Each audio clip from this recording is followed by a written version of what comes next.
രാജഭരണകാലത്തുണ്ടായിരുന്നത് പോലെ രണ്ടു തരം മനുഷ്യർ ഈ രാജ്യത്തുണ്ടാകാൻ പാടില്ല എന്ന് ഭരണഘടന പറയുന്നു. എല്ലാ മനുഷ്യരുടെയും വോട്ടിന് ഒരേ മൂല്യം, എല്ലാ മനുഷ്യർക്കും വോട്ട്. എന്താ വ്യത്യാസമുള്ളത്? ആവിഷ്കാര സ്വാതന്ത്ര്യത്തിന്റെ പേരിൽ എനിക്ക് ഇവിടെ നിന്നുകൊണ്ട് ഈ രാജ്യത്തിന്റെ പ്രധാനമന്ത്രി ഈ രാജ്യത്തോട് നുണ പറയുന്നു, അതുകൊണ്ട് ഈ രാജ്യത്തിന്റെ പ്രധാനമന്ത്രി നുണയനാണ് എന്ന് പറയാനുള്ള ആവിഷ്കാര സ്വാതന്ത്ര്യമുണ്ട്. മെക്കിട്ട് കയറാനുള്ള സ്വാതന്ത്ര്യമല്ല, അയാളെ ഡിഫെയിം ചെയ്യാനുള്ള സ്വാതന്ത്ര്യമല്ല. പക്ഷേ ഏറ്റവും ഫെയർ ആയിട്ടുള്ള, ഏറ്റവും സത്യസന്ധമായിട്ടുള്ള വിമർശനം ഉന്നയിക്കാനുള്ള അവകാശം ഈ രാജ്യത്തെ ഓരോ പൗരനുമുണ്ട്. ഇതെല്ലാം ഈ ഭരണഘടന മുന്നോട്ട് വയ്ക്കുന്ന സമത്വത്തിന്റെയും സാഹോദര്യത്തിന്റെയും മൂല്യങ്ങളാണ്. ഹിന്ദുവിനും ക്രിസ്ത്യനും മുസൽമാനും ഒക്കെ തങ്ങളുടെ മതം വിശ്വസിക്കുമ്പോൾ തന്നെയും അന്യമതത്തോട് ബഹുമാനം നിലനിർത്തിക്കൊണ്ട് മുന്നോട്ട് പോകാനുള്ള സാഹോദര്യത്തിന്റെ സന്ദേശം. അതിന്റെ കടക്കലാണ് BJP ഗവൺമെന്റ് ഇപ്പോൾ കത്തിവെച്ചിരിക്കുന്നത്. അതുകൊണ്ടാണ് ഈ രാജ്യത്ത് CAA പാസ്സായപ്പോൾ ഇത് മതേതരത്വത്തിന്റെ ലംഘനമാണ്, ആർട്ടിക്കിൾ 14 മനുഷ്യർ എല്ലാവരും ഈ നാട്ടിലെ നിയമത്തിന്റെ മുമ്പിൽ തുല്യരാണ് എന്ന് പറയുന്നതിനെതിരാണ് എന്ന് പറഞ്ഞത്. ഇത് BJPക്ക് അബദ്ധം പറ്റിയ ഒരു നിയമമല്ല. മറ്റ് പല ഗവൺമെന്റുകൾക്കും നിയമം പാസാക്കിയപ്പോൾ ചില അബദ്ധം പറ്റിയതുപോലെ ഈ രാജ്യത്തെ സർക്കാരിനെ പറ്റിയ ഒരു അബദ്ധമല്ല. അത് എന്തുകൊണ്ടാണെന്ന് മനസ്സിലാകണമെങ്കിൽ BJP ഗവൺമെന്റ് പൗരത്വ നിയമത്തിൽ കൊണ്ടുവന്ന നിരവധിയായിട്ടുള്ള ഭേദഗതികൾ നമ്മളൊന്ന് പരിശോധിച്ച് നോക്കണം. ആദ്യമായിട്ടല്ല BJP ഈ രാജ്യത്ത് അധികാരത്തിൽ വരുന്നത്, ആദ്യമായിട്ടല്ല അവർ ഈ പൗരത്വ നിയമം ഭേദഗതി ചെയ്യുന്നത്. പക്ഷെ നമ്മൾ ഇവരെ വല്ലാതെ അണ്ടർ എസ്റ്റിമേറ്റ് ചെയ്ത് മനസ്സിലാക്കിയത് കൊണ്ട് നമ്മൾ ഇപ്പോഴാണ് ഇതിന്റെ തനിസ്വരൂപം മനസ്സിലായത്. സംഘപരിവാർ 1920 മുതൽ പറയാൻ ശ്രമിക്കുന്നത് ഈ രാജ്യത്തെ ഹിന്ദു രാഷ്ട്രമാക്കണം എന്നാണ്. ആ പ്രത്യയശാസ്ത്രം മുന്നോട്ട് വെച്ച VD സവർക്കറാണ് ഇതിന്റെ ഗുരു. ഗാന്ധി വധക്കേസിൽ 9ാം പ്രതി VD സവർക്കർ.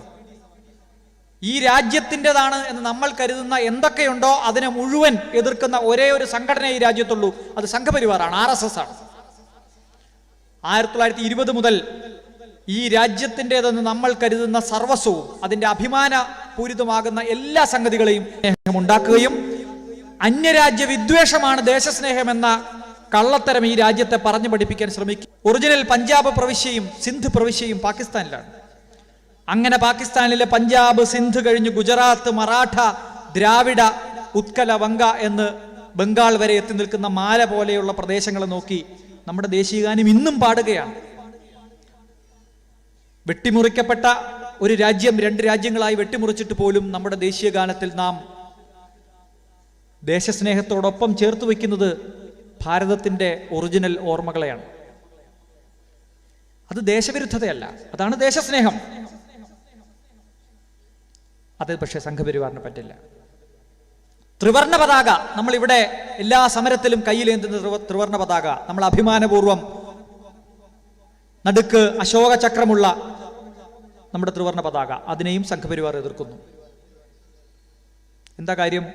അതിനകത്ത് 3 കളറുണ്ട്, കാവിയല്ല, അതുകൊണ്ട് എതിർക്കുന്നു.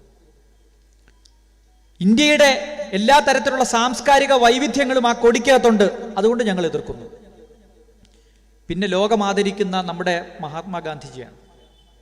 അമേരിക്കയിൽ പോയാൽ നിങ്ങൾക്ക് MG റോഡ് കാണാം, എറണാകുളത്തെ പോലെ നിങ്ങൾക്ക് അമേരിക്കയിൽ പോയാൽ നിങ്ങൾക്ക് MG റോഡ് കാണാം. നിങ്ങൾക്ക് യൂറോപ്പിലെ പ്രധാനപ്പെട്ട രാജ്യങ്ങളിൽ സന്ദർശിച്ചാൽ നിങ്ങൾക്ക് അവിടെ മഹാത്മാഗാന്ധിയുടെ പ്രതിമ കാണാം. ജനീവയിൽ ഐക്യരാഷ്ട്രസഭയുടെ ആസ്ഥാനത്ത് പോയാൽ അവിടെ കാണാവുന്ന 2 പ്രതിമകളിൽ ഒന്ന് മഹാത്മാഗാന്ധിയുടെയാണ്. മഹാത്മാഗാന്ധിയുടെ ജന്മദിവസം ലോകമെമ്പാടും 120-ലധികം രാജ്യങ്ങളിൽ ഐക്യരാഷ്ട്രസഭ സമാധാനത്തിന്റെ, അഹിംസയുടെ ദിനമായി ആചരിക്കുന്നത് ആ ഗാന്ധിജിയോടുള്ള ബഹുമാനം കൊണ്ടാണ്. ആ ഗാന്ധിജിയെ വെടിവെച്ചു കൊന്നത് സംഘപരിവാറാണ്. ഗോഡ്സെ എന്നത് ഒരു തോക്കായിരുന്നില്ല. ഗോഡ്സെ എന്നത് VD സവർക്കർ എന്ന തോക്കിൽ നിന്ന് പോയ ഒരു വെറും ഉണ്ട മാത്രമായിരുന്നു എന്ന് കഴിഞ്ഞ മാസം പ്രസിദ്ധീകരിച്ച ഒരു മലയാള പുസ്തകത്തിൽ അതിമനോഹരമായ ഒരു രാഷ്ട്രീയ വാക്യം ഞാൻ വായിച്ചു, PN ഗോപികൃഷ്ണന്റെ പുസ്തകത്തിൽ. സത്യമല്ലേ? കപൂർ കമ്മീഷൻ മുമ്പാകെ ഗോഡ്സെ കൊടുത്ത മൊഴികൾ, കേസിന്റെ വിചാരണ മൊഴികൾ മുഴുവൻ പരിശോധിച്ചിരുന്നപ്പോൾ പുസ്തക രൂപത്തിൽ ലഭ്യമാണ്. വായിച്ചു നോക്കുമ്പോൾ നമ്മൾ ഞെട്ടും. നമ്മളൊക്കെ തെറ്റിദ്ധരിച്ചതുപോലെ, പലരും തെറ്റിദ്ധരിച്ചിരിക്കുന്നത് പോലെ, മഹാത്മാഗാന്ധിയെ കൊന്നത് പാകിസ്ഥാൻ രൂപീകരിച്ചതിന് ശേഷം 55 ലക്ഷം രൂപ വാക്ക് കൊടുത്തത് പറഞ്ഞു കൊടുക്കണം എന്ന് വാശി പിടിച്ചതിന്റെ പേരിലോ നിരാഹാരം കിടന്നതിന്റെ പേരിലോ അല്ല. ഗോഡ്സെ പറയുന്നുണ്ട് എങ്ങനെയാ കൊന്നതെന്ന്. ഈ രാജ്യത്തെ ഹിന്ദുക്കളെ സംഘടിപ്പിച്ച് മറ്റ് മതസ്ഥർക്കെതിരെ ആയുധമെടുക്കാൻ പ്രേരിപ്പിക്കാൻ ഹിംസാത്മകമായ ഒരു ഹിന്ദുത്വ രാജ്യം കെട്ടിപ്പടുക്കാൻ ശ്രമിച്ചപ്പോൾ അഹിംസ കുത്തിവെച്ച് ആ ഹിന്ദുത്വത്തെ തകർത്തത് മഹാത്മാഗാന്ധിയാണ് ഹിന്ദുക്കളെ അഹിംസാവാദികളാക്കിയത്. ഇതാണ് ഗാന്ധിക്കെതിരായി ഗോഡ്സെ പറയുന്ന ഒന്നാമത്തെ കുറ്റം. ആ ഗോഡ്സെയും ആപ്തയും കൂടി ഗാന്ധിയെ കൊല്ലാൻ വേണ്ടി തോക്കുവെടുത്തു പോയി. ഒരു ജനുവരി 30 വെടിവെച്ച് കൊല്ലുന്നു. അതിന് 8 ദിവസം മുമ്പ് കൊല്ലാൻ തീരുമാനിച്ചു ഒരു ക്ഷേത്രത്തിൽ വെച്ച്. നടന്നില്ല, കാരണം കയ്യിലുള്ള തോക്ക് മതിയാവുമായിരുന്നില്ല, പ്ലാനിങ് പോരായിരുന്നു. ബോംബെയിൽ പോയി വി ഡി സവർക്കറിനെ കണ്ടു. സവർക്കറിന്റെ അനുഗ്രഹാശിസ്സുകളോടുകൂടി പുതിയ തോക്കുമായി ഗാന്ധിയെ കൊല്ലാൻ വന്നു. ഗാന്ധിയെ കൊന്നു. വി ഡി സവർക്കർ പ്രതിയായി ഗാന്ധി കൊലക്കേസിൽ. നിങ്ങൾ ആലോചിച്ച് നോക്കണം. ആ വി ഡി സവർക്കറിനെ പിന്നെ നമ്മൾ കാണുന്നത് BJP ഗവൺമെന്റ് ആദ്യമായി അധികാരത്തിൽ വന്നപ്പോൾ പാർലമെന്റിന്റെ സെൻട്രൽ ഹാളിൽ എവിടെയാണോ ഗാന്ധിജിയുടെ ചിത്രം നമ്മളെ നോക്കി ചിരിക്കുന്നത് അതിന് നേരെ ഓപ്പോസിറ്റ് വി ഡി സവർക്കറിന്റെ പടം ഇവർ വെക്കുകയാണ്. 6 തവണ പരസ്യമായി മാപ്പെഴുതി കൊടുത്ത് ഞാൻ മാത്രമല്ല എൻ്റെ അനുയായികൾ പോലും നിങ്ങൾക്ക് വിടുപണി ചെയ്തു കൊള്ളാം എന്ന് ബ്രിട്ടീഷ് സാമ്രാജ്യത്തോട് മാപ്പെഴുതി കൊടുത്ത വി ഡി സവർക്കറിന്റെ പാരമ്പര്യം. ഇവർ ഈ രാജ്യത്തെ ഇങ്ങനെ തച്ചു തകർക്കുന്നത് എന്തിനാണ് ഇങ്ങനെ നശിപ്പിക്കുന്നത് എന്ന് നമ്മൾ ആലോചിച്ച് നോക്കും. നോട്ട് നിരോധനം മുതൽ സാമ്പത്തിക തകർച്ച മുതൽ ഇങ്ങോട്ട് ഈ രാജ്യത്തെ ഈ കാളക്കൂറ്റൻ പിഞ്ഞാണക്കടയിൽ കയറിയതുപോലെ എന്ന മട്ടിൽ ഈ ഗവൺമെന്റ് ഇങ്ങനെ നശിപ്പിച്ചുകൊണ്ടിരിക്കുകയാണ്. ആളുകൾ ചോദിക്കുക, ഈ രാജ്യത്തെ ഇങ്ങനെ നശിപ്പിക്കുമോ ഏതെങ്കിലും ഒരാളുകൾ, മറ്റേതെങ്കിലും ആളുകൾ? ഈ രാജ്യം കെട്ടിപ്പടുത്തതിന്റെ ചോരയിലും വിയർപ്പിലും ഒരു തുള്ളി ചോരയോ ഒരു തുള്ളി വിയർപ്പോ ഇല്ലാത്ത ആളുകൾക്ക് ഈ രാജ്യത്തെ തകർക്കുന്നതിന് യാതൊരു മനസാക്ഷിക്കുത്തും ഉണ്ടാവേണ്ട കാര്യമില്ല. കാരണം ഈ രാജ്യം അവരുടേതല്ല. അവർ ഈ രാജ്യം കെട്ടിപ്പടുത്തതിൽ ഒരു തുള്ളി രക്തം പോലും പങ്കിട്ടിട്ടില്ല.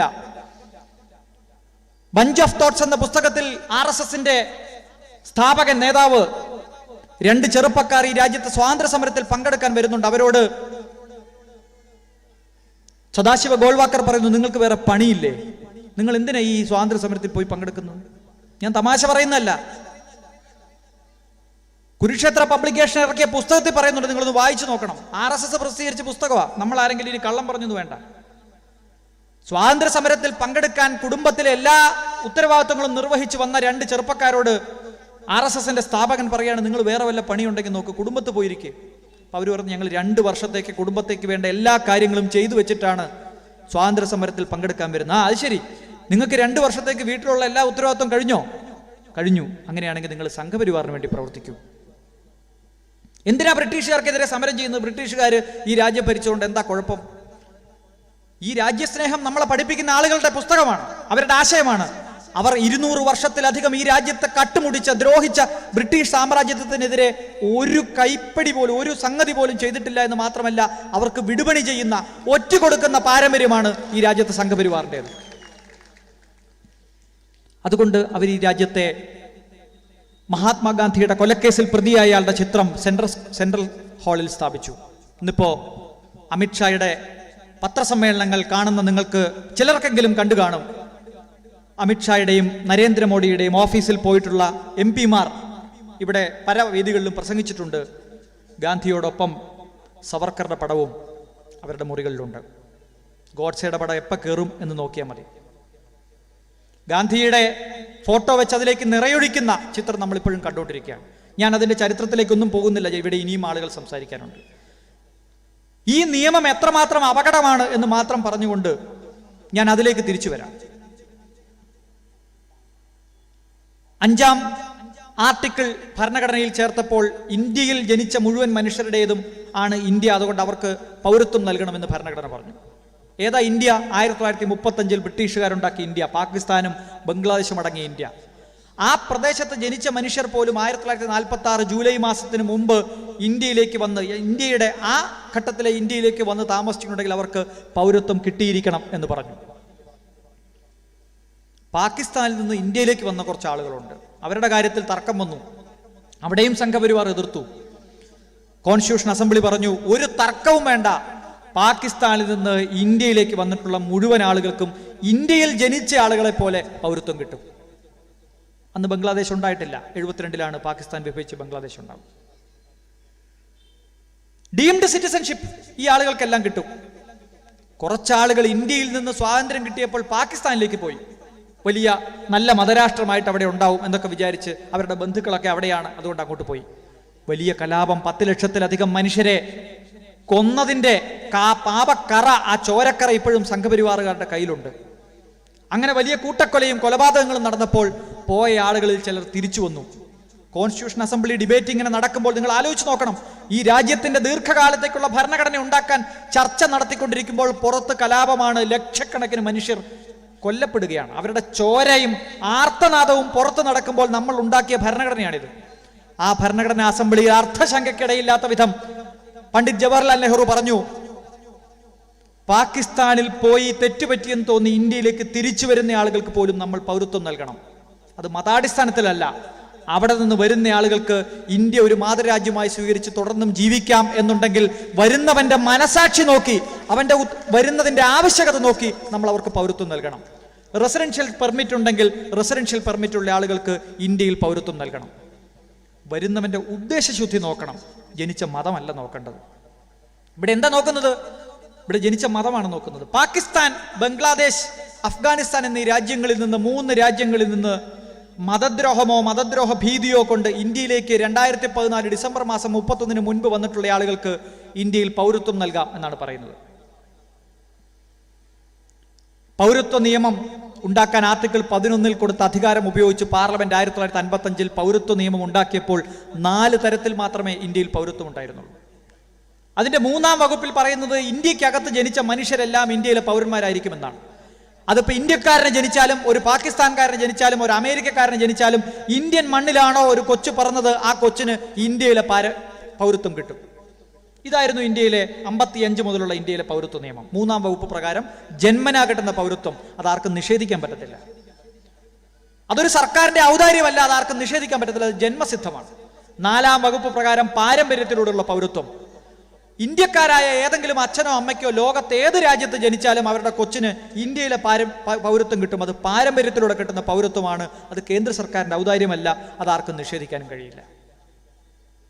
3ഉം 4ഉം വകുപ്പ് കഴിഞ്ഞാൽ 5-ാമത്തെ വകുപ്പിൽ ഇന്ത്യയിലേക്ക് വന്നിട്ടുള്ള ആളുകൾക്ക്, അത് കല്യാണം കഴിച്ച് വന്നവരാകാം, ബന്ധുബലത്തിൽ വന്നവരാകാം, അല്ലെങ്കിൽ തൊഴിൽപരമായി വന്നവരാകാം, അങ്ങനെ വന്നിട്ടുള്ള ആളുകൾക്ക് 7 വർഷം ഇന്ത്യയിൽ താമസിച്ചാൽ കേന്ദ്ര സർക്കാരിന് രജിസ്ട്രേഷനിലൂടെ പൗരത്വം നൽകാൻ ആവശ്യപ്പെടാം. അങ്ങനെ ആവശ്യപ്പെട്ടാൽ കേന്ദ്ര സർക്കാരിന് വേണമെങ്കിൽ പൗരത്വം നൽകാം. അത് കേന്ദ്ര സർക്കാരിന്റെ ഓപ്ഷനാണ്, അതാരുടെയും ജന്മാവകാശമല്ല. 5-ാം വകുപ്പിലെ രജിസ്ട്രേഷനിലൂടെയുള്ള പൗരത്വം കിട്ടണമെങ്കിൽ 7 വർഷം കാത്തിരിക്കണം.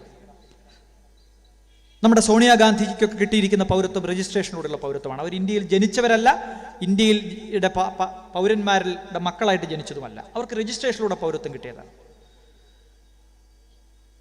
6-ാം വകുപ്പ് പ്രകാരം നാച്ചുറലൈസേഷനിലൂടെ പൗരത്വം കിട്ടും.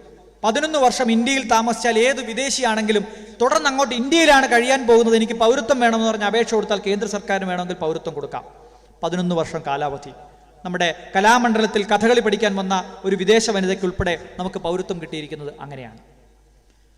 ഇതിലൊന്നും പെടാത്തൊരു വിഭാഗമുണ്ട്, അത് നുഴഞ്ഞുകയറ്റക്കാരാണ്. ഈ രാജ്യത്ത് പാസ്പോർട്ടും വിസയും ഇല്ലാതെ നുഴഞ്ഞു കയറി വന്നിട്ടുള്ള ആളുകൾക്ക് ഈ രാജ്യത്തൊരു 100 വർഷം താമസിച്ചാലും പൗരത്വത്തിന് അപേക്ഷിക്കാൻ കഴിയില്ല. കാരണം അവർ ഇല്ലീഗൽ മൈഗ്രൻസ് ആണ്, അവർ നുഴഞ്ഞു കയറി വന്ന ആളുകളാണ്. അതല്ലാത്ത ആളുകൾക്ക് മുഴുവൻ പൗരത്വം കൊടുക്കാൻ 2 തരത്തിലുള്ള പൗരത്വം കൊടുക്കാനുള്ള സംവിധാനം ഇന്ത്യയിലുണ്ട്. ജന്മസിദ്ധമായും പാരമ്പര്യമായും കിട്ടിയ പൗരത്വം ആർക്കും നിഷേധിക്കാൻ കഴിയില്ല.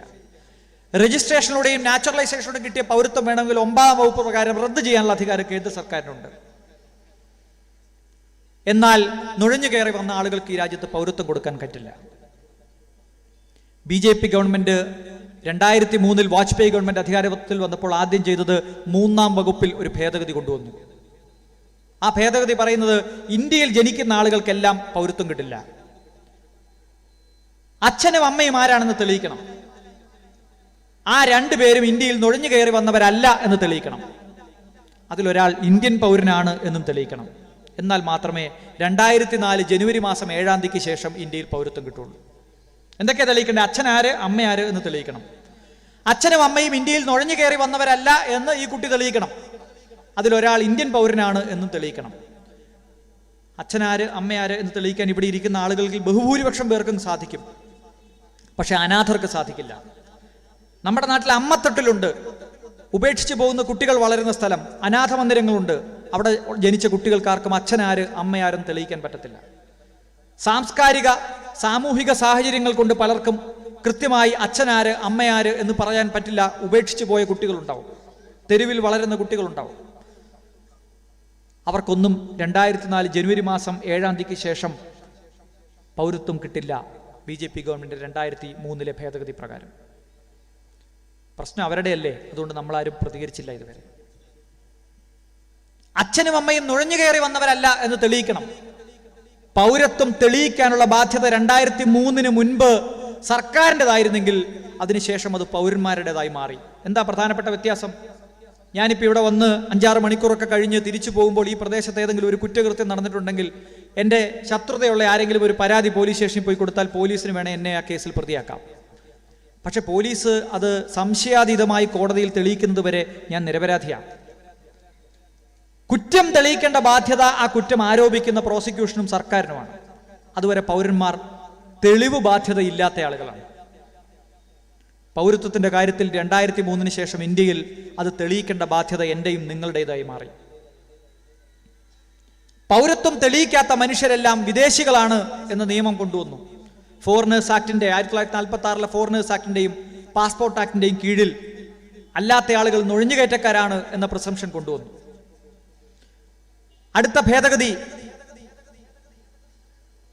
14A എന്ന് പറയുന്ന പുതിയ വകുപ്പ് എഴുതി ചേർത്തു. ഇന്ത്യയിലെ എല്ലാ മനുഷ്യർക്കും ഒരു ID കാർഡ് ഉണ്ടായിരിക്കണം പൗരന്മാർക്ക്. ആ ID കാർഡിന്റെ അടിസ്ഥാനത്തിൽ ഒരു പൗരത്വ പട്ടിക തയ്യാറാക്കണം. ആ പൗരത്വ പട്ടിക തയ്യാറാക്കേണ്ടത് എങ്ങനെയാണ് എന്നുള്ള കാര്യത്തിൽ ഉദ്യോഗസ്ഥർക്ക് അതിന്റെ അവകാശം വിട്ടുകൊടുത്തു. 2003 കേന്ദ്ര സർക്കാരിന്റെ കീഴിലുള്ള ഉദ്യോഗസ്ഥർ കൊണ്ടുവന്ന ചട്ടപ്രകാരം ഇന്ത്യയിൽ ഓരോ പ്രദേശത്തും ഓരോ ലോക്കൽ രജിസ്റ്റർ തയ്യാറാക്കും. 6 മാസമായി താമസിക്കുന്ന ആളുകളുടെ പട്ടിക. അങ്ങനെ താമസിക്കുന്ന ആളുകളുടെ ലോക്കൽ രജിസ്റ്റർ തയ്യാറാക്കി ജില്ലാതലത്തിൽ അത് തയ്യാറാക്കി അത് ദേശീയ തലത്തിൽ ഉണ്ടാക്കും. അതിന്റെ പേരാണ് പോപ്പുലേഷൻ രജിസ്ട്രി അഥവാ NPR. ഈ NPR-നകത്ത് പൗരത്വം സംശയമുള്ള ആളുകളുടെ പേരിന് നേരെ D എന്ന് മാർക്ക് ചെയ്താൽ അവർ സംശയമുള്ള പൗരത്വത്തിനുടമയാണ്, ഡിസ്പ്യൂട്ടഡ് സിറ്റിസൺസ് ആണ്. ഈ ഡിസ്പ്യൂട്ടഡ് സിറ്റിസൺസിന്റെ വീട്ടിലേക്ക് ഒരു നോട്ടീസ് വരും, നിങ്ങൾ പൗരത്വം തെളിയിച്ചു കൊള്ളണം. എങ്ങനെയാ ഇവർ D എന്ന് മാർക്ക് ചെയ്യുന്നത്? അതിന് യാതൊരു മാനദണ്ഡവും ഇല്ല, അത് അവർ തീരുമാനിക്കും. അച്ഛൻ്റെ അമ്മയുടെയും ജനിച്ച സ്ഥലം കൃത്യമായി ഇന്ത്യയല്ല, സ്കൂളിൽ ചേർത്തപ്പോൾ ഉള്ള സർട്ടിഫിക്കറ്റിനകത്തുള്ള ഡേറ്റും യഥാർത്ഥ ഡേറ്റ് ഓഫ് ബർത്തും 2ആണ്. സർട്ടിഫിക്കറ്റിലെ പേരിനകത്തും അല്ലാത്ത മറ്റു പേരുകളിലും പാസ്പോർട്ടിലും ഒക്കെ വ്യത്യസ്തമായിട്ടുള്ള പേരുകളുണ്ട്, സ്പെല്ലിംഗ് മിസ്റ്റേക്ക് ഉണ്ട്. ഏത് കുറ്റവുമാകാം. ഉദ്യോഗസ്ഥർക്ക് നിങ്ങൾ ഇന്ത്യൻ പൗരനല്ല എന്ന് തോന്നിയാൽ പേരിന് നേരെ D എന്ന് മാർക്ക് ചെയ്താൽ ഡിസ്പ്യൂട്ടഡ് സിറ്റിസൺസ് ആയി. തെളിയിക്കേണ്ട ബാധ്യത എൻ്റെയും നിങ്ങളുടെയുമായി. തീർന്നില്ല. ആർക്കും ഇയാളൊരു ഇന്ത്യൻ പൗരനാകാൻ പാടില്ല എന്ന് പറഞ്ഞ് പരാതി കൊടുക്കാം. നമ്മുടെ നാട്ടിലൊക്കെ ആമ്പിള്ളേരും പെമ്പിള്ളേരും മതം മാറി ഒളിച്ചോടിപ്പോയാൽ 30 ദിവസം നോട്ടീസ് ഇട്ട് മാത്രമേ കല്യാണം കഴിക്കാൻ പറ്റുള്ളൂ സ്പെഷ്യൽ മാരേജ് ആക്ട് പ്രകാരം. അപ്പോൾ ഈ ഓഫീസിന് മുമ്പിൽ ഒരു ബോർഡ് ഇടും, ആർക്കെങ്കിലും ഇവർ കല്യാണം കഴിക്കുന്നതിൽ എതിർപ്പുണ്ടോ പരാതിയുണ്ടോ എന്നൊക്കെ ചോദിക്കും. അങ്ങനെ എല്ലാ പരാതിയും കൊടുക്കാൻ പറ്റില്ല. ഇവർ തമ്മിൽ ഒരു പ്രൊഹിബിറ്റഡ് ഡിഗ്രി ഓഫ് റിലേഷൻഷിപ്പ്, ഏതെങ്കിലും ഒരു അച്ഛൻ്റെയോ അമ്മയുടെയോ മക്കളാണോ, അല്ലെ അടുത്ത ബന്ധുക്കളുടെ മക്കളാണോ, അല്ലെങ്കിൽ നേരത്തെ ഇവരിൽ ആരെങ്കിലും ഒരാൾ കല്യാണം കഴിച്ചത് മറച്ചു വെച്ചാണ് ഈ കല്യാണം നടത്തുന്നത് തുടങ്ങിയ 2-3 എതിർപ്പുകൾ മാത്രമേ പറയാൻ പറ്റുകയുള്ളൂ. ഇതങ്ങനെയല്ല. പൗരൻ ഇയാൾക്ക് പൗരത്വം കൊടുക്കാൻ പാടില്ല എന്ന് ഏത് കാരണം വെച്ച് വേണമെങ്കിലും ആർക്ക് വേണമെങ്കിലും പരാതിപ്പെടാം. ഇപ്പം ഞാനാണ് പട്ടികയിൽപ്പെടുന്നതെങ്കിൽ എന്നോട് വിരോധമുള്ള സകല മനുഷ്യർക്കും എനിക്കെതിരായി പരാതിപ്പെടാം. ഇതെല്ലാം തെറ്റാണെന്ന് തെളിയിച്ച് എൻ്റെ പൗരത്വം സ്ഥാപിക്കേണ്ട ഉത്തരവാദിത്വം എൻ്റെയാണ്. അങ്ങനെ തെളിയിക്കാൻ സാധിക്കുന്നില്ലെങ്കിൽ NRC എന്ന് പറയുന്ന ഈ രാജ്യത്തെ പൗരത്വ പട്ടികയിലേക്ക് എനിക്ക് കയറാൻ പറ്റുകയില്ല. ഇല്ലെങ്കിൽ എൻ്റെ സ്ഥാനം പുറത്താണ്. തെളിയിച്ചാൽ എനിക്ക് NRC പട്ടികയിലേക്ക് കയറാം. ഇതാണ് ആസാമിൽ കഴിഞ്ഞ കുറച്ചു കാലമായി നടക്കുന്നത്.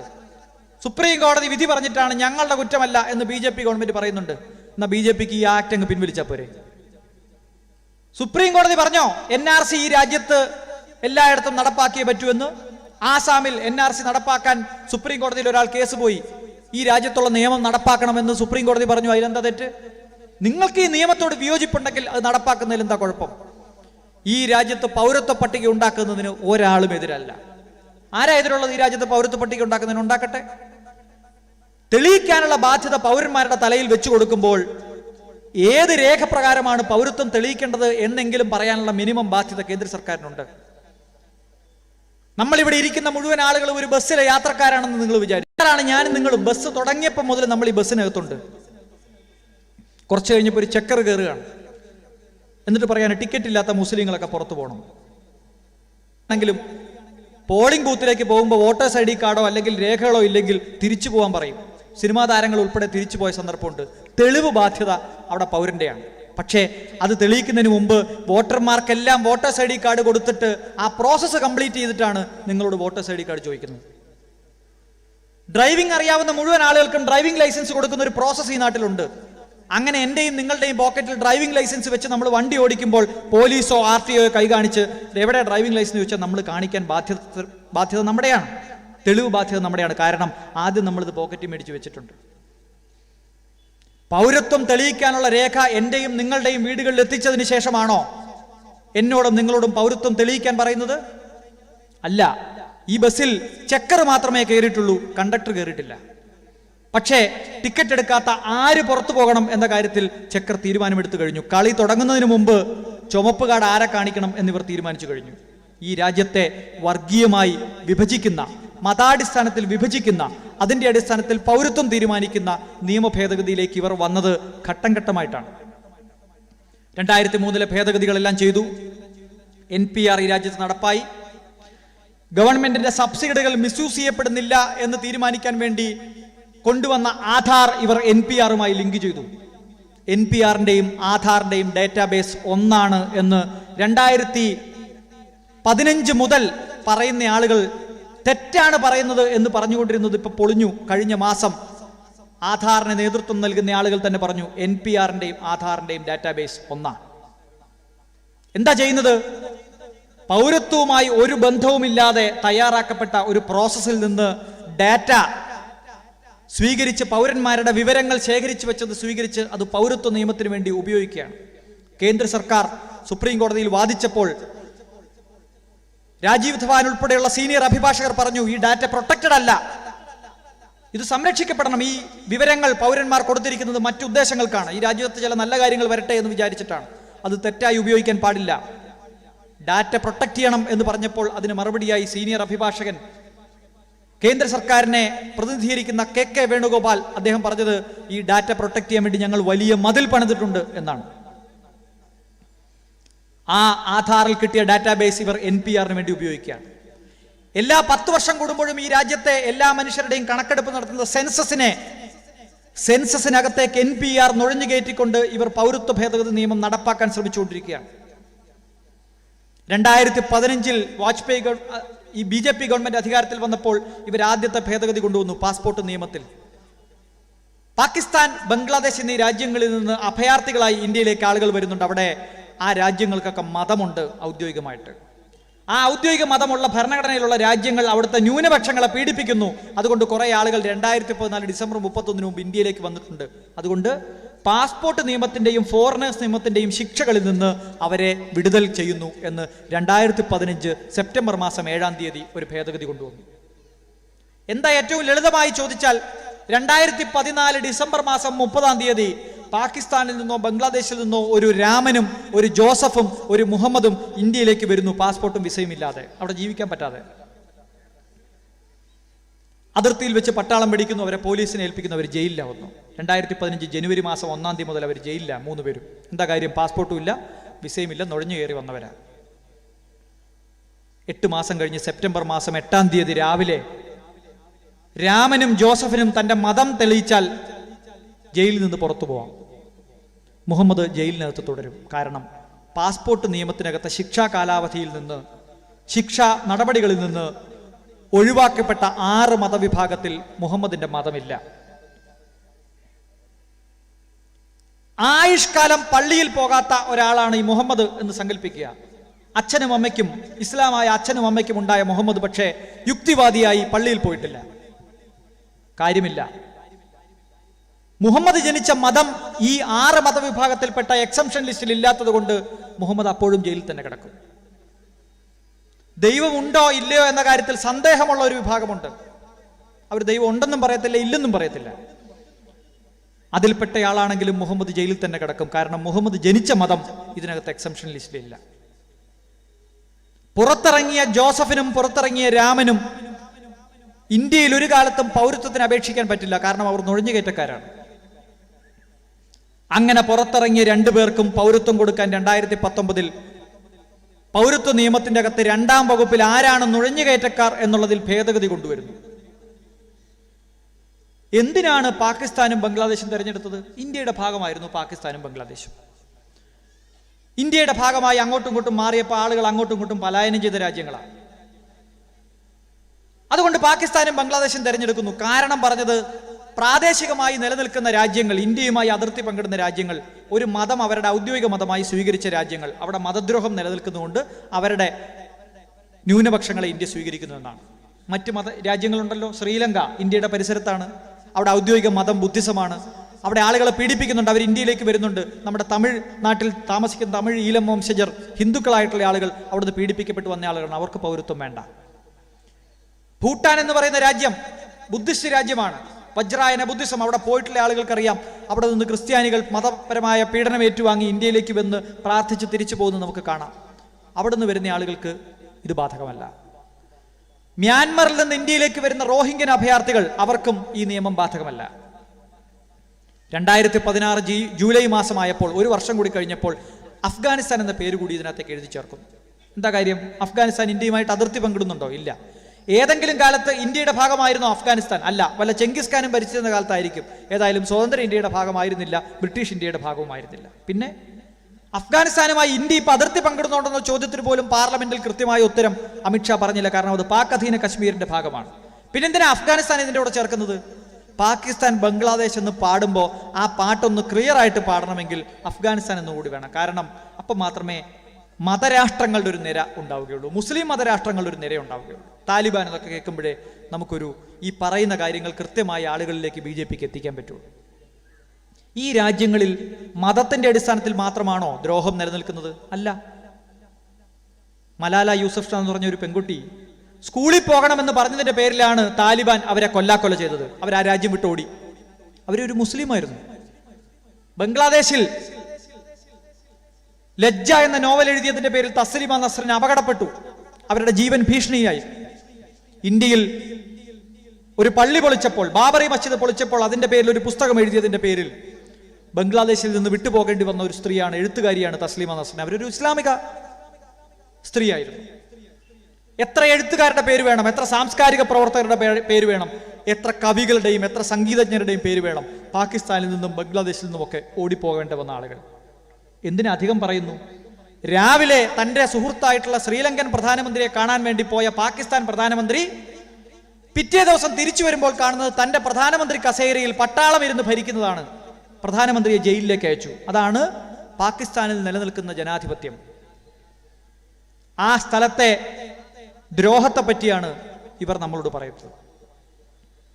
എല്ലാ തരത്തിലുള്ള മനുഷ്യരും മതത്തിന്റെ പേരിലും അല്ലാതെയും പീഡിപ്പിക്കപ്പെടുന്ന രാജ്യങ്ങളിൽ നിന്ന് ഇന്ത്യയിലേക്ക് വരുന്നുണ്ട്. അതുകൊണ്ടാണ് ചിക്കാഗോ പ്രസംഗത്തിൽ മഹാനായിട്ടുള്ള, ലോകമെമ്പാടും ആദരിക്കുന്ന ഹിന്ദു സന്യാസിയായിട്ടുള്ള വിവേകാനന്ദ സ്വാമികൾ പറഞ്ഞത്, അതിന്റെ 6ാമത്തെ വരിയിൽ പറഞ്ഞത്, ലോകത്തെ എല്ലാ രാജ്യങ്ങളിൽ നിന്നും എല്ലാ മതവിഭാഗത്തിലും പെട്ട അഭയാർത്ഥികൾക്ക് അഭയമരുളുന്ന രാജ്യമാണ് എൻ്റെ രാജ്യമെന്ന് എനിക്ക് പറയാൻ എനിക്ക് അഭിമാനമുണ്ട് എന്ന്.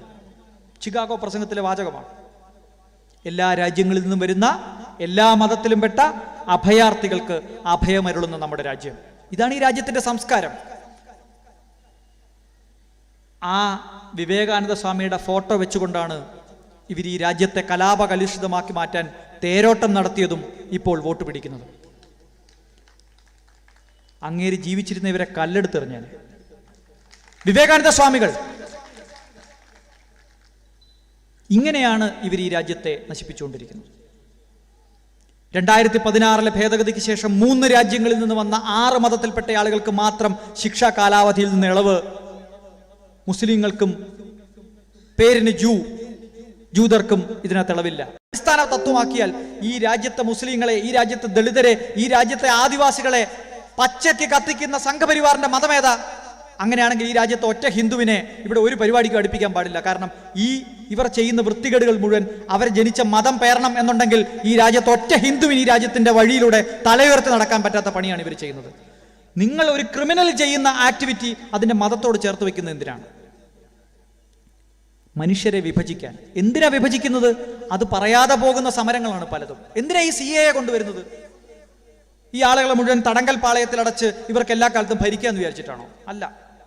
അങ്ങനെ ഈ രാജ്യത്തെ ലക്ഷക്കണക്കിന് മനുഷ്യരെ തടങ്കൽ പാളയത്തിൽ അയക്കാൻ പറ്റില്ല എന്ന് ഈ രാജ്യത്തെ നമുക്ക് ബോധ്യമുള്ളതിനേക്കാൾ കൂടുതൽ നരേന്ദ്രമോദിക്ക് ബോധ്യമുണ്ട്. അങ്ങനെ ഇവർ പണിതാൽ തീരുന്ന തടങ്കൽ പാളയത്തിലൊന്നും തീരുന്ന ആളുകളല്ല ഇവിടെ ഉള്ളത്. അത്രയും ജനസംഖ്യയല്ല ഉള്ളത്. കയറാനും പോകുന്നില്ല. പോലീസോ പട്ടാളോ ഉപയോഗിച്ച് ഈ രാജ്യത്ത് ഈ നിയമം നടപ്പാക്കാനും കഴിയില്ല. ഇതവർക്ക് നന്നായിട്ട് അറിയാം.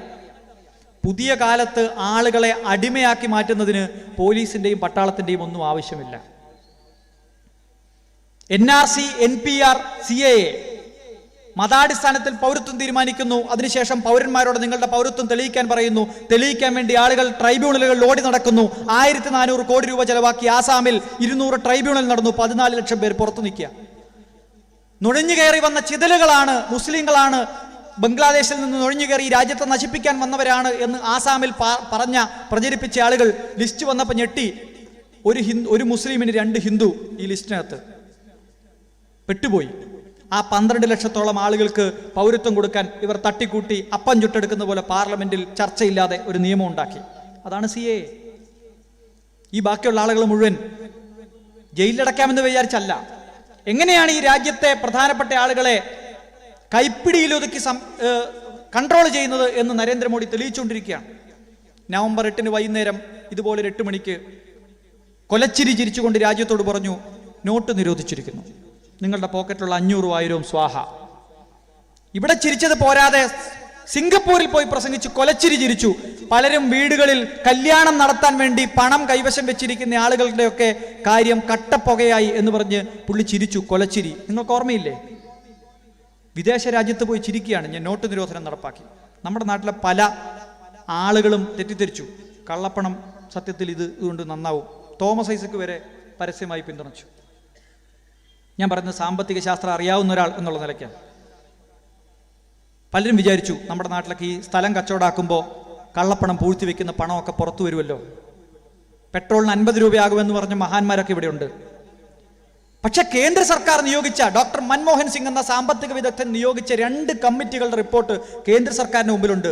ഈ രാജ്യത്തെ കള്ളപ്പണത്തിന്റെ 90% ഇലക്ട്രോണിക് ഫോമിലാണ്, അത് നോട്ടിന്റെ രൂപത്തിലല്ല.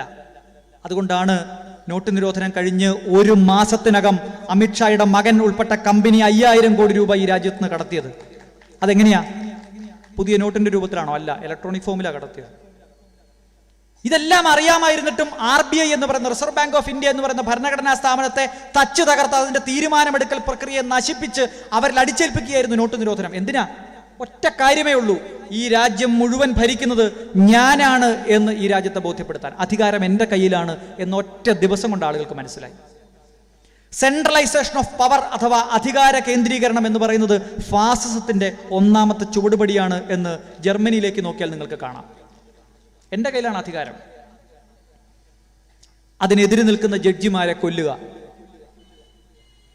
ജസ്റ്റിസ് ലോയയുടെ മരണത്തിന്റെ കഥ നമുക്ക് മുമ്പിലുണ്ട്. സമയം കുറവുകൊണ്ട് ഞാൻ പറയുന്നില്ല. അല്ലാത്ത ആളുകളെ ഇല്ലാതാക്കുക. ഓരോ ഭരണഘടനാ സ്ഥാപനങ്ങളെ ഘട്ടം ഘട്ടമായി ഇല്ലാതാക്കുക. CBIയെ തകർക്കുക, ജുഡീഷ്യറിയെ തകർക്കുക, ഇലക്ഷൻ കമ്മീഷനെ നോക്കുകുത്തിയാക്കുക. ഇത്തരത്തിൽ ഓരോ ഭരണഘടനാ സ്ഥാപനങ്ങളെ ഇഞ്ചിഞ്ചായി തകർക്കുക. അധികാര കേന്ദ്രീകരണം. സംസ്ഥാനങ്ങൾ ഫെഡറൽ സ്ട്രക്ചറിലാണ് ഇന്ത്യ പ്രവർത്തിക്കുന്നത്. അതാണ് ഇന്ത്യയുടെ മഹത്വം. സംസ്ഥാനങ്ങൾക്ക് സ്വന്തം ഭരണം നടപ്പാക്കാൻ വേണ്ടി, അധികാരം നടപ്പാക്കാൻ വേണ്ടി പണം വേണം. അതിന് നികുതിയുണ്ട്. ആ നികുതികൾ മുഴുവൻ കേന്ദ്ര സർക്കാരിൻ്റെ ഔദാര്യമാക്കി മാറ്റുന്ന GST ഭരണഘടനാ ഭേദഗതി ചെയ്ത് കൊണ്ടുവരിക. GSTയും പിന്തുണച്ച ആളുകളുണ്ട്. എനിക്ക് ശേഷം സംസാരിക്കാൻ വരുന്നവർ തന്നെ വ്യത്യസ്തമായ രാഷ്ട്രീയ അഭിപ്രായമുള്ളവരായിരിക്കും. പക്ഷെ ഞാൻ പറയുന്നത് GST കൊണ്ടുവന്നതിൻ്റെ പിന്നിൽ ഈ രാജ്യത്തെ സംസ്ഥാനങ്ങളുടെ സ്വയം പര്യാപ്തത തകർക്കുക എന്ന ഉദ്ദേശമുണ്ട്. തീർന്നില്ല. NPR-നെയും ആധാറിനെയും ലിങ്ക് ചെയ്യുക വഴി ഇന്ത്യയിലെ എല്ലാ ബാങ്ക് അക്കൗണ്ടുകളെയും ആധാറുമായി ഓൾറെഡി ലിങ്ക് ചെയ്തതുകൊണ്ട് കേന്ദ്ര സർക്കാരിന് കാര്യങ്ങൾ വളരെ എളുപ്പമാണ്. ഇപ്പോൾ ഏറ്റവും കൂടുതൽ ശബ്ദിച്ചിരുന്ന 2 മാധ്യമങ്ങൾ, ഏഷ്യാനെറ്റ് ന്യൂസും മീഡിയ 1ഉം ഇന്നലെ നിന്ന നിപ്പിൽ 48 മണിക്കൂർ നേരത്തേക്ക് ആവിയായിപ്പോയി. മുട്ടിലിഴയുകയാണ് മറ്റ് മാധ്യമങ്ങൾ. നിരോധനം കിട്ടാത്ത ചാനലുകൾ നിങ്ങളൊന്ന് വെച്ച് നോക്കൂ, ഈ വാർത്ത ഉണ്ടാവത്തില്ല. ഈ നിരോധനം കിട്ടിയ ചാനലുകൾ നിങ്ങൾ നോക്കൂ, അവർക്കും ഇതിനെപ്പറ്റി കാര്യമായിട്ടൊന്നും പറയാനില്ല. ഇന്നിറങ്ങിയ പത്രങ്ങൾ നിങ്ങളൊന്ന് എടുത്തു നോക്കൂ. അടിയന്തരാവസ്ഥ കാലത്ത് പോലും നടക്കാത്ത, നിരോധിച്ചതിന് ശേഷം മാത്രം ചീഫ് എഡിറ്റർ അറിയുന്ന കാര്യം പോലും ഇന്നത്തെ പത്രങ്ങൾ വേണ്ട രീതിയിൽ ഒരു മുഖപ്രസംഗം പോലും എഴുതിയിട്ടില്ല. പക്ഷെ ഇവരെല്ലാം പെട്ടെന്ന് കാര്യം മനസ്സിലാക്കി. ഇനി നരേന്ദ്രമോദിയെ വിമർശിച്ചാൽ, ഇനി ഒരു കലാപം ഉണ്ടാകുമ്പോൾ സത്യസന്ധമായി പറഞ്ഞാൽ മുസ്ലിങ്ങളെ പേര് ചോദിച്ചുകൊണ്ട് പോലീസുകാർ ആക്രമിക്കുന്നു എന്ന സത്യം പറഞ്ഞതിന്റെ പേരിൽ, അത് റിപ്പോർട്ട് ചെയ്തതിന്റെ പേരിൽ നിയമം വളച്ചൊടിച്ച് 2 ചാനലുകൾ നിരോധിക്കാൻ ഇവർ ധൈര്യം കാണിച്ചപ്പോൾ എല്ലാ ചാനലുകാർക്കും കാര്യം മനസ്സിലായി. കുറച്ചുകൂടെ കാലം ഇവർ ഭരിക്കട്ടെ, ജനൻ ടിവിയും റിപ്പബ്ലിക് ടിവിയും മാത്രമേ കാണാൻ പറ്റൂ എന്ന നിയമം കൊണ്ടുവരും. നിങ്ങൾ നോക്കിക്കോ. ആളുകളെ പേടിപ്പിച്ച് അവർ പറയുന്നത് കേൾപ്പിക്കുക.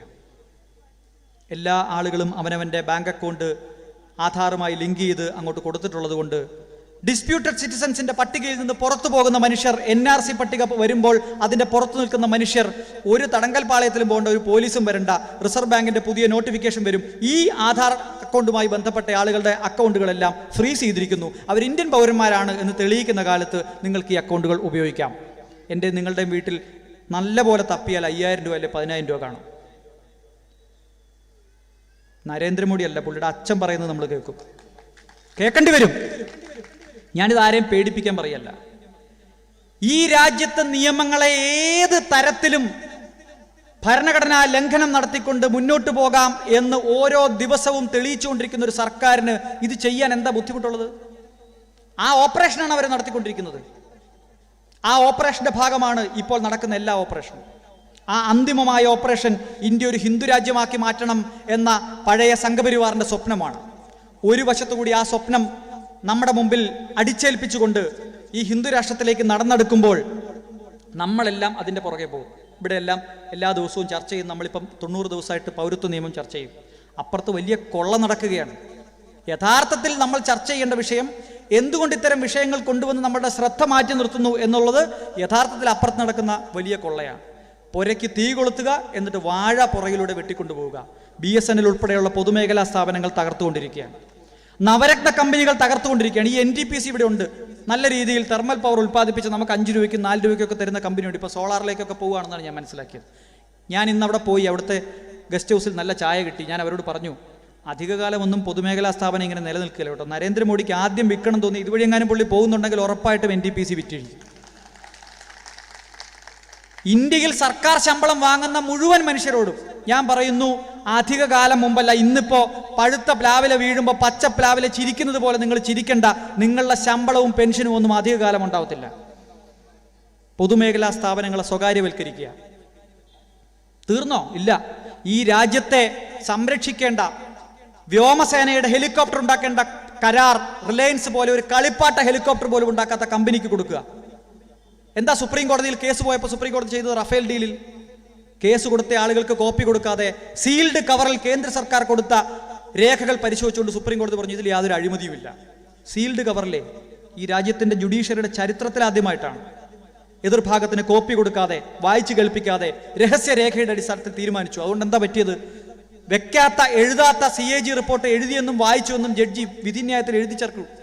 അത് തെറ്റാണെന്ന് പിന്നീട് പറയേണ്ടി വന്നു. ഈ രാജ്യത്തെ ജുഡീഷ്യറി എങ്ങോട്ടാണ് പോകുന്നത് എന്ന് നമ്മൾ പരിശോധിക്കണം. ഏതായാലും റിലയൻസ് ഉണ്ടാക്കാൻ പോകുന്ന ഹെലികോപ്റ്ററിലാണ് ഈ നമ്മുടെ പട്ടാളക്കാർ യുദ്ധത്തിന് പോകുന്നത്. സൂക്ഷിച്ചു പോകണം, എത്ര കാലം ഓടുമെന്ന് പറയാൻ പറ്റില്ല. നമ്മൾ ഈ ചർച്ച സജീവമായി നടക്കുന്ന ജനുവരി മാസം നിങ്ങളൊരു പത്രത്തിൽ ഒരു കുഞ്ഞു വാർത്ത, നിങ്ങൾ എത്ര പേര് ശ്രദ്ധിച്ചു എന്ന് എനിക്കറിയില്ല, 23,000 കോടി രൂപയ്ക്ക് ഇന്ത്യയുടെ നാവികസേനയുടെ കപ്പൽ, യുദ്ധക്കപ്പലും മുങ്ങിക്കപ്പലും ഉണ്ടാക്കാനുള്ള കരാർ റിലയൻസിന് കൊടുക്കുന്നു. ശ്രദ്ധിച്ചോന്നറിയില്ല. ഈ പൗരത്വത്തിൻ്റെ തിരക്കിനിടയിൽ സംഭവിച്ച കാര്യമാണ്. ഞാനൊരു കാർട്ടൂൺ കണ്ടു. ആ കാർട്ടൂൺ ഇങ്ങനെയാണ്. അംബാനിയോട് ഒരു പത്രക്കാരൻ ചോദിക്കുകയാണ്, നിങ്ങൾക്ക് ഈ കപ്പലൊക്കെ ഉണ്ടാക്കാൻ അറിയാമോ? നിങ്ങൾ എങ്ങനെയാണ് ഈ കരാർ കിട്ടി കപ്പൽ ഉണ്ടാക്കാൻ പോകുന്നത്? അപ്പം അംബാനി പറയുന്നു, ഞങ്ങളൊരു വലിയ കപ്പൽ ആദ്യം ഉണ്ടാക്കും, അത് കടലിൽ കൊണ്ടുപോയി ഇടും, അത് പൊങ്ങിക്കിടന്നാൽ യുദ്ധക്കപ്പൽ, മുങ്ങിപ്പോയാൽ മുങ്ങിക്കപ്പൽ, ഞങ്ങളത് സർക്കാരിന് കൊടുക്കും. ഇത്ര പോലും പ്രായോഗികമായ ജ്ഞാനമില്ലാത്ത, ഇന്നലത്തെ മഴയ്ക്ക് മുളച്ച കൂണുകളെ പോലെ മുളച്ച കമ്പനികൾക്ക് ഈ രാജ്യത്തിൻ്റെ സുപ്രധാനമായ തീരുമാനങ്ങൾ, കരാറുകൾ കൊടുക്കുകയാണ്. ഇനി ഇവരുടെ നിയമം നോക്കിയാലോ? കാർഗിലിൽ പാകിസ്ഥാനെതിരെ വെടിയുണ്ടകൾ പായിച്ച ഇന്ത്യയുടെ പട്ടാളക്കാർ പൗരത്വം തെളിയിക്കാൻ പറ്റാതെ പൗരത്വ പട്ടികയ്ക്ക് പുറത്തു നിൽക്കുക. വീരജവാന്മാർ. കാർഗിലിൽ എന്താ സംഭവിച്ചത്? കാർഗിലിൽ വെടിയേറ്റ് മരിച്ച പാവപ്പെട്ട പട്ടാളക്കാരുടെ വീടുകളിലേക്ക് ശവം, അവരുടെ മരിച്ചു വീണ ശവശരീരം കൊണ്ടുപോകാൻ വേണ്ടി ശവപ്പെട്ടി ഓർഡർ ചെയ്തപ്പോൾ അതിനകത്ത് അഴിമതി നടത്തി BJP. വീടുകളിലേക്ക് എത്തിയ കർണാടകയിലും കേരളത്തിലുമുള്ള പല പട്ടാളക്കാരുടെയും ശവശരീരങ്ങൾ വീടുകളിലേക്ക് എത്തുമ്പോഴേക്കും അഴുകി തുടങ്ങിയിരുന്നു. കാരണം അതിനകത്ത് തണുപ്പ് വേണ്ടത്ര റെഫ്രിജറേഷൻ ഉണ്ടാക്കാൻ പറ്റിയില്ല. കാരണം ക്വാളിറ്റി മോശമായിട്ടുള്ള തകരപ്പെട്ടി ഓർഡർ ചെയ്തു ശവപ്പെട്ടിയിൽ. ആ കണക്ക് പറഞ്ഞ് കാശ് മേടിച്ച അന്നത്തെ BJP ദേശീയ നേതാവിൻ്റെ ചിത്രം വീഡിയോ സഹിതം നമ്മൾ കണ്ടു. അത് ചർച്ച ചെയ്യാൻ വിളിച്ചു ചേർത്ത പാർലമെന്റിന്റെ പ്രത്യേക സെഷൻ അകത്ത് നടക്കുമ്പോഴാണ് ആദ്യത്തെ പാർലമെന്റ് ആക്രമണം ഈ രാജ്യത്തുണ്ടാവുന്നത്. ആ പാർലമെന്റ് ആക്രമണ കേസിൽ പ്രതിയായി തൂക്കിക്കൊന്ന ആ പ്രതി പോകുന്നതിന് മുമ്പ് മാധ്യമങ്ങളോട് പറഞ്ഞു, എന്നെ പറഞ്ഞയച്ചത് ഒരു പോലീസുകാരനാണ്, ആ പോലീസുകാരനെ പറ്റി അന്വേഷിക്കണം, അതിൽ ഗൂഢാലോചനയിൽ പങ്കുണ്ട്, എനിക്ക് വേറെ പങ്കൊന്നുമില്ല, എനിക്ക് നിവൃത്തിയില്ലാത്തതുകൊണ്ട് ചെയ്തു പോയതാണെന്ന് പറഞ്ഞു. അന്ന് ഈ രാജ്യം ചെവിക്കൊണ്ടില്ല. ആ പോലീസുകാരന് ഈ BJP ഗവൺമെന്റ് വന്നപ്പോൾ കാശ്മീരിൽ ഗവർണർ ഭരണം ഏർപ്പെടുത്തിയപ്പോൾ പ്രത്യേക രാഷ്ട്രപതിയുടെ മെഡൽ കൊടുത്ത് ആദരിച്ചു. പിന്നെ നമ്മൾ കാണുന്നത് അങ്ങേരെ ഈ രാജ്യത്തെ കൊള്ളയടിക്കാൻ വന്ന, ഈ രാജ്യത്തെ കലാപം അഴിച്ചുവിടാൻ വന്ന പാകിസ്ഥാൻ തീവ്രവാദികൾക്കൊപ്പം ഒരു കാറിനകത്താണ്. പാകിസ്ഥാൻ തീവ്രവാദികൾക്കൊപ്പം ഒരു കാറിൽ സഞ്ചരിച്ച ആ പോലീസ് ഉദ്യോഗസ്ഥൻ പോലീസ് കസ്റ്റഡിയിലായി. ഇങ്ങനെയാണ് ഈ രാജ്യത്തെ ഇവർ ദേശഭക്തി പഠിപ്പിച്ചുകൊണ്ടിരിക്കുന്നത്. അതേസമയം തിരിച്ചൊന്നാലോചിച്ച് നോക്കൂ. പാകിസ്ഥാൻ പട്ടാളത്തിന് ചെന്നെത്താൻ പറ്റാത്ത മേഖലകളിൽ കൂലിപ്പട്ടാളത്തെ വെച്ചാണ് അവർ ഓപ്പറേഷൻസ് നടത്തുന്നത്. അതിൽ മുസ്ലിങ്ങൾ മാത്രമല്ല ഉള്ളത്, പല വിഭാഗത്തിൽപ്പെട്ട ആളുകളുമുണ്ട്. ദരിദ്രർ, ഒരു നേരത്തെ ഭക്ഷണത്തിന് വകയില്ലാത്ത ആളുകൾ, പല മതത്തിൽപ്പെട്ട ആളുകൾ കൊല്ലാൻ വിട്ടുകൊടുക്കുകയാണ്. വീട്ടുകാർക്ക് എന്തെങ്കിലും കിട്ടും. കൂലിപ്പട്ടാളമാണ് ഇന്ത്യൻ പട്ടാളക്കാരെ വെടിവെച്ചുകൊണ്ടിരുന്നത്. അങ്ങനെ 2014 മുമ്പ് കാർഗിൽ യുദ്ധത്തിൽ ഇന്ത്യൻ പട്ടാളക്കാരെ വെടിവെച്ചു കൊന്ന ആളുകൾ, മറ്റേതെങ്കിലും മതവിഭാഗത്തിൽപ്പെട്ട ആളുകൾ ഇന്ത്യയിലേക്ക് വന്നിട്ടുണ്ടെങ്കിൽ അവർക്ക് പൗരത്വം കൊടുക്കാം ഈ പുതിയ നിയമപ്രകാരം. കാരണം എന്താ? അവർ ജനിച്ച മതം ക്ലീനാണ്. 2-ാം വകുപ്പിലാണ് ഭേദഗതി കൊണ്ടുവരുന്നത്. ആരാണ് നുഴഞ്ഞുകയറ്റക്കാർ എന്നുള്ള വകുപ്പിലാണ് ഭേദഗതി കൊണ്ടുവരുന്നത്. അല്ലാതെ 5-ാം വകുപ്പിൽ രജിസ്ട്രേഷനിലൂടെ പൗരത്വം കൊടുക്കുമ്പോൾ ഈ രാജ്യത്ത് നിന്ന് ആളുകൾക്കൊക്കെ പൗരത്വം കൊടുത്തേക്കാം എന്നല്ല പറഞ്ഞത്. 2-ാം വകുപ്പിൽ ആരാണ് നുഴഞ്ഞുകയറ്റക്കാർ എന്നുള്ള ചോദ്യത്തിന് ഉത്തരം പറയുന്നത്, ഈ രാജ്യത്ത് നുഴഞ്ഞുകയറ്റക്കാർ എന്നാൽ പാസ്പോർട്ടും വിസയും ഇല്ലാതെ വരുന്ന ആളുകളാണ്. എന്നാൽ പാകിസ്ഥാനിൽ നിന്നും ബംഗ്ലാദേശിൽ നിന്നും അഫ്ഗാനിസ്ഥാനിൽ നിന്നും വരുന്ന 6 മതത്തിൽപ്പെട്ട ആളുകൾ ഈ രാജ്യത്ത് നുഴഞ്ഞുകയറ്റക്കാരല്ല. എന്താ കാര്യം? ഈ പരിപാടി കഴിഞ്ഞ് ഞാൻ രാത്രി വീട്ടിലെത്തുമ്പോൾ അമ്മ ഒരുപക്ഷെ ഭക്ഷണം കഴിച്ച് കിടന്ന് ഉറങ്ങിക്കാണും, കുറ്റിയിട്ട് കിടന്ന് ഉറങ്ങിക്കാണും, ഓർത്ത് കാണില്ല എൻ്റെ കയ്യിൽ താക്കോലില്ല എന്നുള്ള കാര്യം. ഞാൻ ചെന്ന് മുട്ടി വിളിക്കും, പല പ്രാവശ്യം വിളിച്ചു നോക്കും. അമ്മ നല്ല ഉറക്കമാണ്, ഭാര്യയും നല്ല ഉറക്കമാണ്. ഞാൻ ശബ്ദം ഉണ്ടാക്കാതെ പുറകിലൂടെ പോയി എൻ്റെ വീടിൻ്റെ പുറകിലെ വാതിൽ ജനലിനകത്തൂടെ കൈയിട്ട് അല്ലെങ്കിൽ ജനലൊന്ന് കുത്തി പൊട്ടിച്ച് ആ വാതിൽ അതിൻ്റെ കുറ്റി തല്ലി പൊട്ടിച്ച് ഞാൻ അകത്ത് കയറും. ഞാൻ കിടന്നുറങ്ങും. എൻ്റെ അമ്മ പിറ്റേ ദിവസം പോലീസ് സ്റ്റേഷനിൽ പോയി പരാതി കൊടുത്താലും പോലീസ് എനിക്കെതിരെ കേസെടുക്കുകയില്ല. കാരണം ഞാൻ തല്ലിപ്പൊട്ടിച്ചത് എൻ്റെ പൂട്ടാണ്. ഞാൻ രാത്രി ഒളിച്ചു കിടന്നത് എൻ്റെ വീട്ടിലേക്കാണ്. ഞാൻ അവിടെ നുഴഞ്ഞുകയറ്റക്കാരനല്ല. ഞാൻ കയറുന്ന പോലെ നിങ്ങളൊന്ന് കയറി നോക്കണം, പിറ്റേ ദിവസം പോലീസ് കേസെടുക്കും. പാകിസ്ഥാനിൽ നിന്ന് വരുന്ന ഹിന്ദു എന്നറിയപ്പെടുന്ന സിഖ്, ജൈനൻ, പാഴ്സി, ബുദ്ധൻ തുടങ്ങിയ മറ്റ് മതവിഭാഗങ്ങളും ശബരിമലയുമായി ബന്ധപ്പെട്ട് നമ്മൾ ചർച്ച ചെയ്ത ക്ഷേത്രപ്രവേശന നിയമത്തിന്റെ 2-ാം വകുപ്പിൽ പറയുന്നുണ്ട്, അഹിന്ദുക്കൾക്ക് പ്രവേശനമില്ല എന്ന് ബോർഡ് വയ്ക്കുമ്പോഴും ക്ഷേത്രത്തിനകത്ത് ഹിന്ദുക്കൾക്ക് കയറാവുന്നതുപോലെ സിഖുകാരന് കയറാം, ജൈനിന് കയറാം, ബുദ്ധന് കയറാം. അവരെല്ലാം ഹിന്ദുക്കളായി പരിഗണിക്കുന്ന ഒരു രാജ്യത്തെ നിയമമുണ്ട് ഇവിടെ. ആ മതത്തിൽപ്പെട്ട ആളുകൾക്കൊക്കെ പാകിസ്ഥാനിൽ നിന്നും ബംഗ്ലാദേശിൽ നിന്നും അഫ്ഗാനിസ്ഥാനിൽ നിന്നൊക്കെ ഇന്ത്യയിലേക്ക് വരാം, നുഴഞ്ഞു കയറി വരാം, പാസ്പോർട്ട് ഇല്ലാതെ വരാം, വിസ ഇല്ലാതെ വരാം. കാരണം അവർ ഈ രാജ്യത്ത് നുഴഞ്ഞുകയറ്റക്കാരല്ല. ആരാ നുഴഞ്ഞുകയറ്റക്കാർ? മുസ്ലിങ്ങളാണ് നുഴഞ്ഞുകയറ്റക്കാർ. ഈ രാജ്യത്തെ നിയമം എങ്ങനെയെങ്കിലും ഭേദഗതി ചെയ്താൽ പോരാ. ഈ രാജ്യത്തെ ദീർഘകാലത്തേക്ക് മതാടിസ്ഥാനത്തിൽ വിഭജിക്കുന്ന വിഷവിത്തുകൾ ഉണ്ടാക്കാനാണ് ഈ രാജ്യത്തെ ഭേദഗതി ചെയ്യുമ്പോൾ പോലും അവരാലോചിക്കുന്നത്. നിങ്ങൾ നിയമം അറിയാവുന്ന കപിൽ സിബൽ ഉൾപ്പെടെയുള്ള സീനിയർ അഭിഭാഷകർ ആരോട് വേണേൽ ചോദിച്ചു നോക്കിയോളൂ. ഇതിൻ്റെ 2-ാം വകുപ്പിലെ ഇന്റൻഷൻ ഇതാണ്. ആരാണ് ഇന്ത്യയിലെ നുഴഞ്ഞുകയറ്റക്കാർ, ആരുടേതാണ് ഇന്ത്യ എന്ന നറേഷൻ അവർ ഈ രാജ്യം ഹിന്ദുക്കളുടേതാണെന്ന് പറയാൻ ശ്രമിക്കുകയാണ്. അതിനോടാണ് ഈ രാജ്യത്തെ എല്ലാ മതത്തിലും പെട്ട ആളുകൾ ഒറ്റക്കെട്ടായി സമരം ചെയ്ത് എതിർത്തത്. നമ്മൾ ഡൽഹിയിലെ തെരുവിൽ അതിമനോഹരമായിട്ടുള്ളൊരു കാഴ്ച കണ്ടു. സമരം ചെയ്തുകൊണ്ടിരിക്കുന്ന പിള്ളേര് ബാങ്ക് വിളികൾ കേൾക്കുമ്പോൾ അവിടുത്തെ മുസ്ലിം പെൺകുട്ടികൾ ഉൾപ്പെടെ റോഡിൽ നിസ്കരിക്കാൻ ഇരുന്നു. അവരുടെ ചുറ്റിനും ഒരു പോലീസ് വരാതെ വലയം പ്രാപിച്ചു നിന്നത് തലപ്പാവും തൊപ്പിയും ധരിച്ച സിഖുകാരും അതിൻ്റെ ഇപ്പുറത്ത് ഹിന്ദുക്കളുമായിരുന്നു. പോലീസുകാർ വരാതെ നോക്കാൻ, ഭക്ഷണം ഉണ്ടാക്കാൻ സമയമില്ലാത്ത ആളുകൾക്ക് സിഖുകാർ വലിയ പാത്രത്തിനകത്ത് അവിടെ പരിസരത്ത് നിന്ന് ഭക്ഷണം ഉണ്ടാക്കി പൊതിഞ്ഞ് ആ സമരക്കാരുടെ കയ്യിൽ കൊടുക്കുന്ന ചിത്രം നമ്മൾ കണ്ടു. അതുകൊണ്ടാണ് കപിൽ സിബൽ പറഞ്ഞത്, ഈ രാജ്യം ആരുടേതാണ് എന്ന് നിങ്ങൾക്ക് മനസ്സിലായിട്ടില്ല എന്ന്. ഇവർക്ക് മനസ്സിലായിട്ടില്ല. കാരണം ഇവർ ഈ രാജ്യം ഉണ്ടാക്കിയതിൽ ഞാൻ നേരത്തെ പറഞ്ഞ ഒരു പങ്കും വഹിച്ച ആളുകളല്ല. ഈ രാജ്യത്തിൻ്റെ മതേതരത്വത്തിൻ്റെ ആഴം, വേരുകളുടെ ആഴം ഇവർ വിചാരിക്കുന്നതിലും വളരെ കൂടുതലാണ്. അതൊരു അമിത്ഷായോ ഒരു നരേന്ദ്രമോദിയോ വിചാരിച്ചാൽ പറിച്ചെടുക്കാൻ പറ്റുന്നതല്ല. അതുകൊണ്ട് എനിക്ക് നിങ്ങളോട് അഭ്യർത്ഥിക്കാനുള്ളത്, ഈ രാജ്യത്ത് ആരുടെ മൗലികാവകാശം ലംഘിക്കപ്പെടുമ്പോഴും നമ്മൾ ശബ്ദമുയർത്തണം. ഈ രാജ്യത്തിൻ്റെ ഭരണഘടന പറയുന്നത് ഈ രാജ്യത്തൊരു നിയമം ഉണ്ടാക്കി, ആ നിയമം 100 കോടി ജനങ്ങളുള്ള ഈ രാജ്യത്ത് 99,99,99,999 പേരുടെയും മൗലികാവകാശം സംരക്ഷിക്കുന്നതും അവരുടെ താല്പര്യങ്ങൾക്ക് ഗുണകരമായതുമാണെങ്കിലും അവശേഷിക്കുന്ന ഒരാളുടെ മൗലികാവകാശം ലംഘിക്കപ്പെട്ടെന്ന് തോന്നിയാൽ അത് ഈ രാജ്യത്ത് നിലനിൽക്കില്ല എന്നാണ്. ആർട്ടിക്കിൾ 226 അനുസരിച്ച് ഞാൻ എൻ്റെ മൗലികാവകാശം ലംഘിക്കുന്ന ഒരു നിയമം ചോദ്യം ചെയ്താൽ കേന്ദ്ര സർക്കാർ കോടതി പറയാണ് 99,99,000 പേർക്കും ഈ നിയമം ഒരു കുഴപ്പമില്ല, ഇയാൾക്ക് മാത്രമേ കുഴപ്പമുള്ളൂ. ജഡ്ജി 2 ഭാഗവും കേൾക്കും. എൻ്റെ മൗലികാവകാശം ലംഘിച്ചതാണ് പാർലമെന്റ് പാസാക്കിയ നിയമമെന്ന് തോന്നിയാൽ വേണമെങ്കിൽ 28 സംസ്ഥാനങ്ങളുടെ നിയമസഭകളും പാസാക്കിയാലും ഈ രാജ്യത്തെ ലോക്സഭയും രാജ്യസഭയും പാസാക്കിയാലും ആ നിയമം ഒരു ഹൈക്കോടതിയുടെ സിംഗിൾ ജഡ്ജി ഇരുന്ന് റദ്ദ് ചെയ്യും. കാരണം അത് എൻ്റെ മൗലികാവകാശത്തിൻ്റെ ലംഘനമാണ്. ഒരാളുടെ മൗലികാവകാശത്തിൻ്റെ പോലും ലംഘനം ഈ രാജ്യത്തെ ഭരണഘടന അനുവദിക്കുന്നില്ല. അതാണ് ജനാധിപത്യം. അതാണ് ജനാധിപത്യം. ഏറ്റവും വീക്കസ്റ്റ് ആളുകളുടെ അവകാശം സംരക്ഷിക്കുന്നു.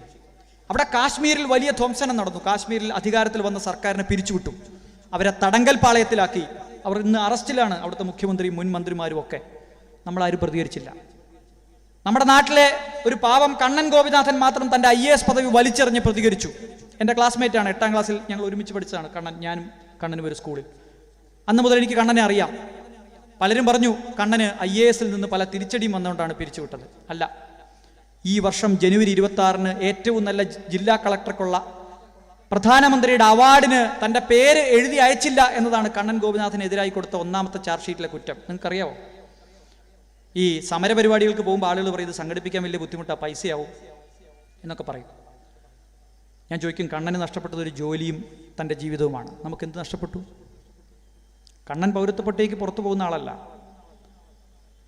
അപ്പം അതുകൊണ്ട് തീർച്ചയായിട്ടും കാശ്മീരിൽ നടന്ന ധ്വംസനത്തിനെതിരായി നമ്മൾ ശബ്ദമുയർത്തണമായിരുന്നു. 370 നടപ്പാക്കി, ആരും പ്രതികരിക്കുന്നില്ല. അടുത്ത ഘട്ടത്തിലേക്ക് പോയി, CAA പോയി, ആരും പ്രതികരിക്കുന്നില്ല. ഇന്ന് മാധ്യമങ്ങളുടെ നാവരിഞ്ഞു, ആരും പ്രതികരിക്കുന്നില്ല. നാളെ ഇങ്ങനെ വന്നുകൊണ്ടിരിക്കും. ഇതാണ് ഫാസിസം കടന്നു വരുന്നത്. അതുകൊണ്ട് ഭരണഘടന ഉറപ്പിക്കുന്ന, ഭരണഘടന നിലനിർത്തുന്ന, ഭരണഘടനയിൽ പറയുന്ന മതേതരത്വ മൂല്യങ്ങൾ നമ്മളുടെ ജീവിതത്തിൽ പ്രാവർത്തികമാക്കുന്ന ഒരു ജനത ഇവിടെ ഉണ്ട് എന്ന് ഈ രാജ്യത്തെ സർക്കാരിനെ ബോധ്യപ്പെടുത്തണം.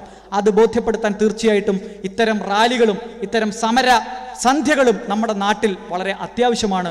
നമ്മുടെ വീട്ടിൽ ഖുർആൻ ഉണ്ടെങ്കിലും ബൈബിൾ ഉണ്ടെങ്കിലും രാമായണം ഉണ്ടെങ്കിലും അതോടൊപ്പം ഇത് 3ഉം നിലനിർത്താനുള്ള ഭരണഘടന കൂടി നമ്മൾ വാങ്ങിച്ചു വെക്കണം. നമ്മുടെ കുട്ടികൾക്ക് അത് വാങ്ങിച്ചു കൊടുക്കണം, അത് വായിച്ച് കേൾപ്പിച്ചു കൊടുക്കണം. ഈ രാജ്യം ഉണ്ടാക്കിയത് സംഘപരിവാർ അല്ല എന്നവരെ പറഞ്ഞ് ബോധ്യപ്പെടുത്തണം. ചരിത്രം അറിയാവുന്ന മക്കളായി നമ്മുടെ മക്കൾ വളരട്ടെ.